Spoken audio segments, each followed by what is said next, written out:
It's that time of the week again. It's Walkthrough Wednesday.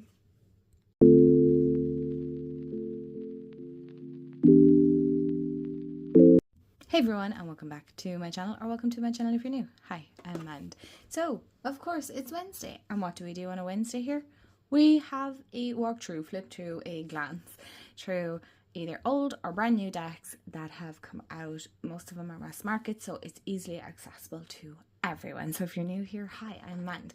I cover all things tarot and oracle card related, spirituality, finding magic in the mundane, and just finding joy in everyday life where possible, of course. So if that's your jam, hit the subscribe button. I'd love to have you part of the family. And without further ado, without keeping you any longer, you'll know by the title anyway, let's get into the deck that we're going to have a flip through today. I'm actually shocked at myself that I haven't done this on a walkthrough Wednesday yet. What the heck? It is one of my most favourite, most loved, most chatted about tarot deck ever, I think, on this channel. After another deck. But that is the Green Witch Tarot by Anne Mora, and the artwork is by Kiri. I'm not going to butcher the rest of your name. This is a Llewellyn publication. I think everybody and their mother, grandmother, and great-great-grandmother, and then some, know this deck at this stage if you've been watching for a very, very long time.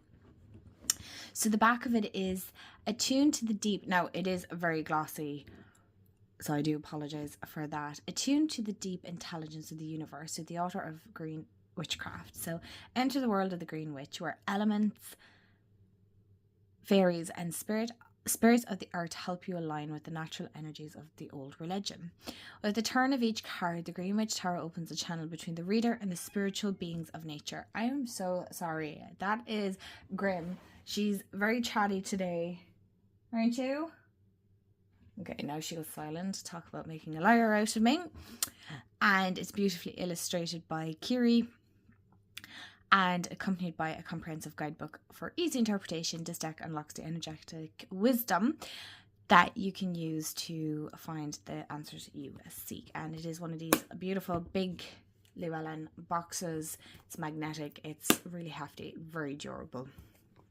So when you open it, it's has that kind of like wood effect, which is beautiful. I need to turn off my overhead light. How did I forget about this? I figured a lot of you would appreciate seeing Miss Grimm. So, don't turn around like that. Now, we had to get her own chair. Yeah. Okay. Back to, oh my gosh, if you have cats, you get it, right? They just, some days it's like they know you're recording and you're trying to get stuff done, and they're just, oh my gosh. I think cats and children are like, no, I don't have children, so maybe obviously I'm making a bad comparison, but honestly, cats can be so clingy sometimes. I'm not complaining. So this is the guidebook, if I could get it out. There is a ribbon inside it, but I tend to, as you can see, it's always haphazardly inside. This is the guidebook. You know, it's one of my favorite guidebooks. I'm definitely going to do a video on that as well for you guys. So I'm going to pop this box to the side. These are the cards. I think we're all familiar with them at this stage, but I'm going to pretend that you don't know about this deck. So this is the Green Witch Tarot Companion. This is the back if you guys want to take a pause, have a read, have a sip of water now. This is your reminder. Because, oh my goodness. And then we shall have a look into the guidebook, even though... So these are other books by Anne Mora, if you're looking for it. And then we have our acknowledgements. And then we have our like contents introduction, and then we get straight into the cards. Really, it's very chunky, very hefty. Here we go, sorry. And then you get into the minors, and then you also have card spreads as well. There's loads. There's so many good card spreads here. So you get into your introduction, a brief history about tarot, and then the Green Witch has changed the names on the major arcana, so some people might be thrown off by that. Do I recommend this as a beginner-friendly deck? Yeah and no, as in the pictures, I'll explain as I'm going. But I think if you want to learn the traditional Rider-Waite-Smith, maybe have like one original Rider-Waite-Smith. That's the way I do it. But if you feel so inclined to work towards this one, then I would highly recommend. But I suppose the name changes might throw you off. That would be my only, I don't want to say warning, but advice. So you have like the numbers. So what, you know, numeral. I can never pronounce that. You guys know I can never pronounce that word. But no, not even going to try. Numerical numbers, as in like, you know, the angel numbers and the meanings behind it, but it's not from an angel aspect. Do you know what I'm saying? So reading the tarot, and then, you know, cleansing your deck, ground and center. I think this is so incredibly important. This is one of the things that I'm like, always ground your energy and center before you try and do even a one card draw for yourself. The reason being is you will always get kind of mixed answers and things like that. Beginning a reading, doing the reading, more uses for tarot, and then we get into the majors. Now, this guidebook isn't colored. It doesn't make a difference, but you do have the big chunky pictures as well. Excuse me. So as you can see, we start off with the green man. I like the way there's a description. So it represents the god of nature in his aspect as the green man, historically depicted as a leafy male figure with folate. Is that how you pronounce it? Face. Anyway, you get the aspect. So, and then it kind of goes into it, and then it touches upon different things within the card. And then the herbs as well, which I really, really like. Then it touches upon Sabbats. So if you're into all that as well, this is a great little comprehensive guidebook. Honestly, it covers so much. And then like mugwort. So in the card, it'll be easier to see it in the card, but mugwort would be depicted there. And then like the symbolism of that. So then you have the meaning of the card. So you have like key phrases, reverse, and then prompt words as well. You can take notes. And this follows true on all of the cards. It's not just the majors, it follows true on the minors as well. What else? The spreads then, so these are the last. The spreads then, like you have Witch's Circle spread, which is like your Celtic cross, elemental, Wheel of the Year, which that is a massive spread. Oh my goodness. Mystic Pyramid, 9 card, simple yes, no, and Tree of Life. And that is pretty much to write to the author, and then we just have blank pages in it. So that's pretty much the guidebook. Alright, so we're starting off with the cards. This is, I've had this a couple of years, so mine is going to look a bit banged up and a bit frayed on the edges. I don't have it edged or anything like that. It is the standard Llewellyn size tarot. I love the backs. I love the pentacle with like the green door, or it could be seen as a fence, whatever way you want to interpret that. That's what I love about this so much. And the cards are kind of that Llewellyn cardstock, that older Llewellyn cardstock. When was this published actually, originally? I know I got it a couple of years after it came out, I believe. This one is the 7th printing. So this actually came out, I believe, in 2015. And this is the 7th edition. This is 2020.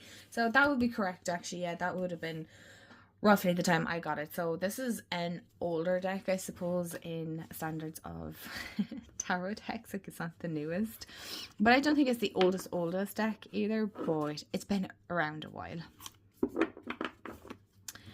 And so then, as you can see, like, it's a very vibrant artwork, and then you can see the, I believe that's the mugwort there. I don't think it's there, that seems very small. So, and then, so it does have that full representation here of the fella going towards the cliff and having his leg raised with the dog behind him. But you also can have musicians here, and then the green man. So again, it's up to yourself on whether you deem that for what you want to use it in your practice. Is it something that you can, you know, that you resonate with? That's the word I'm looking for. And so as you can see, the name changes. Some people doesn't bother, like myself, it genuinely doesn't bother me. And then others it would, like the High Priestess has stayed the same. I feel like intuitively you could read this very well. I do. But I also use the guidebook still, because there's some juicy goodness in that guidebook.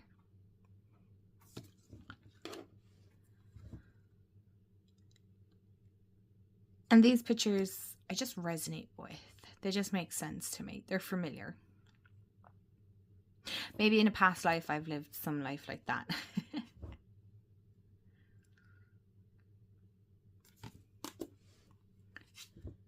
Maybe as a crone that owns a lion. That'd be pretty cool. And dangerous.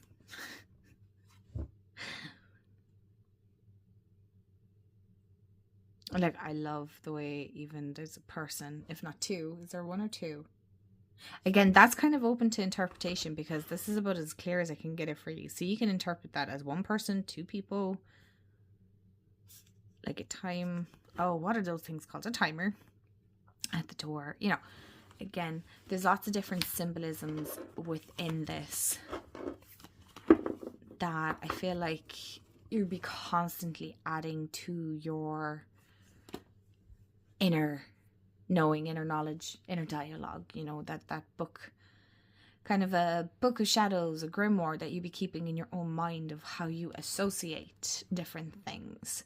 So like the robin. So people might have different meanings for robin. So a lot of us might associate that with a loved one, a past loved one coming back to say hello. Or some of you might associate a robin with the start of winter. You know, again, it's going to be different for everyone. That's why it's called symbolism. It's really what meaning you put on it as such. Like we have, I would say that's a butterfly, but I'm pretty sure a lot of you are going to go, that's not a butterfly, man. That's a moth. Would it be correct in saying it's actually a moth and not a butterfly? Even though, hello. Even Grim thinks it's a moth. She hasn't even looked at it. And so you can see the elementals then incorporated. So we have the she.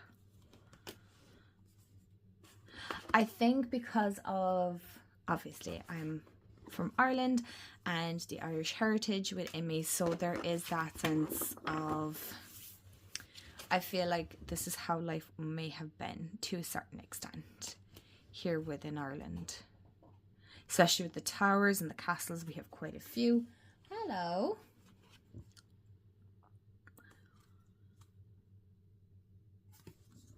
Now, as we all know, the elementals aren't like little pixie cute Tinkerbells. They're not something to be messed with.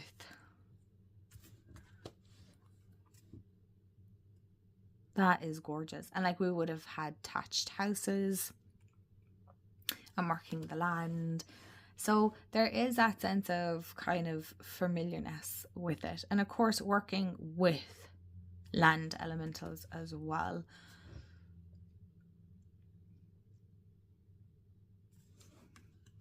And so this one deck starts with the pentacles. Sheep. There's plenty of sheep here too. So again, there's just something very familiar and cozy about this deck that I really, really like. I definitely feel like it taps into possibly a past life that once was lived in this kind of era, because there's nothing modern about it. You can still relate to it today, but there's no similarity to how life is now.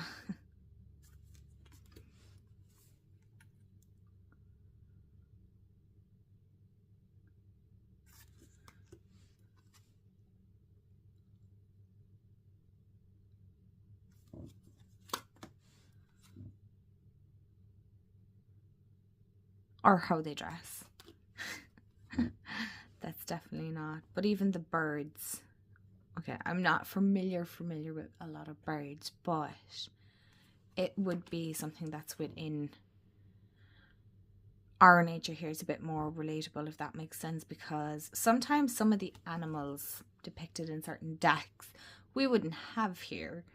Like, for example, we don't have raccoons here in Ireland. I'm very jealous of those of you that have raccoons. I'm assuming, and again, this is just my assumption here, that it is mainly America, maybe Canada, that have raccoons. We don't have them.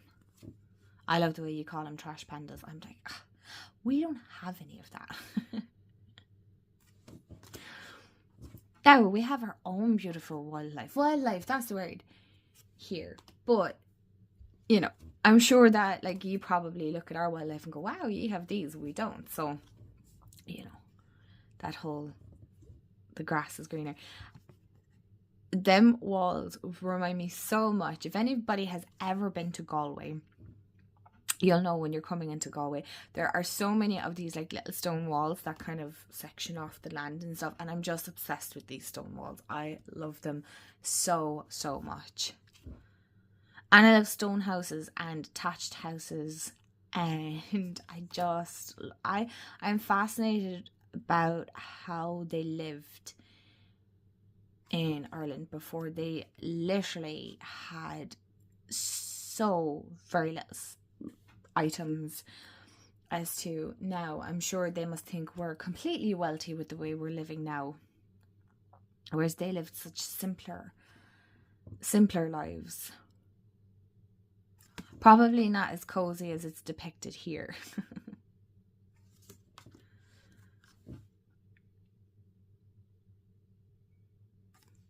But what I find fascinating is things were made to last back then, right? You know, or they were able to patch things up. Whereas now we're so inclined to go, oh, I'll just buy another one. It's really not that expensive. Or, you know, repairing things. It's not really as popular anymore. Oh, like badgers. See, we have badgers here.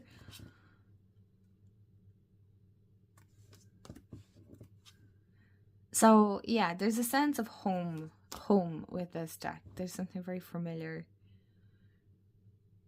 Oh, the sky. You all know, if you follow me on Instagram, you'll know how much I love just taking pictures of the sky. Oh, it's one of my favorite things.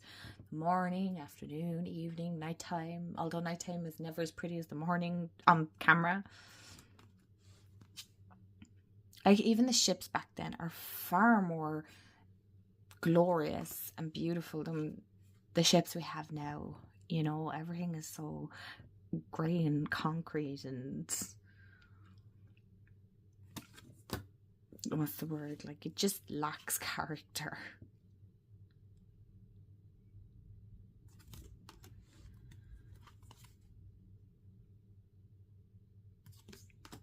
And there was a sense of like taking your time doing stuff. Everything was done with purpose and designed with purpose, and it was the thought, and oh, it was just, yeah. I'll stop harping on about it. I don't mean to bore you, but it's just sometimes I don't know, do any of you feel the same, but like there's that kind of yearning for a life that you haven't lived in this life, but kind of missing that side of things, even though I've never lived that kind of life, right?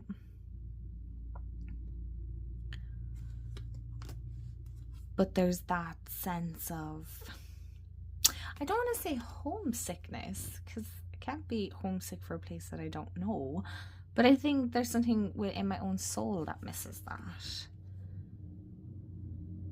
And the peace and quiet, and not the tractors and trucks that be going up and down the road. Oh my goodness.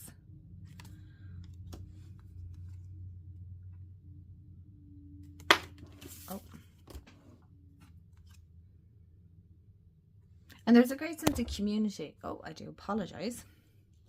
There's a great sense of community in Ireland back in the olden days, for sure, because you get around the fire and you tell stories, and you know, I'm sure I'm probably romanticizing it a lot more, but there's a lot to be said for it as well.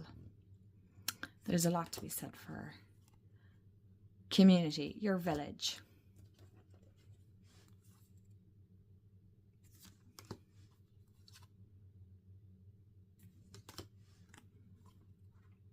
I feel like in one way there were probably less complicated times because we didn't have, you know, they didn't have phones, so the access to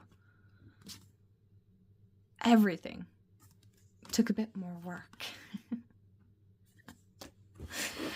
So let me shuffle these up for you just so I can show you. They shuffle so incredibly nicely. Oh, I get many jumpers with this deck. I haven't worked with it in a while, and I'm sure it's pretty much itching to get out again because we are into the autumn season now. You guys, where did the summer go? Oh my goodness. It actually shuffles really nicely if you can do it properly.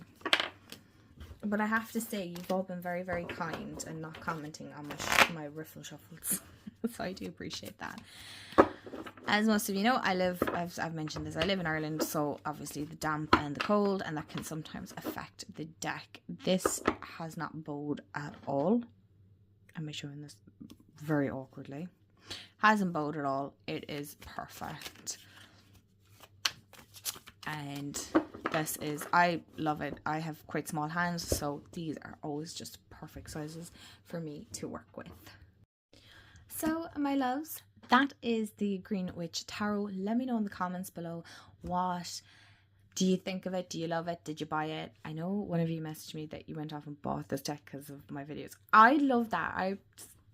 I'm sorry if your bank accounts are mad, but I love the fact that, you know, you guys love these as much as I do, and then like even messaging me, go, oh my god, I just love this, or I appreciate it so much. Anyway, I'm gonna stop yapping. Thank you all so much for hanging out with me. I hope you have a wonderful day, afternoon, evening, wherever you are in the world, and remember, stay magical, and I'll see you all in the next video. Bye guys.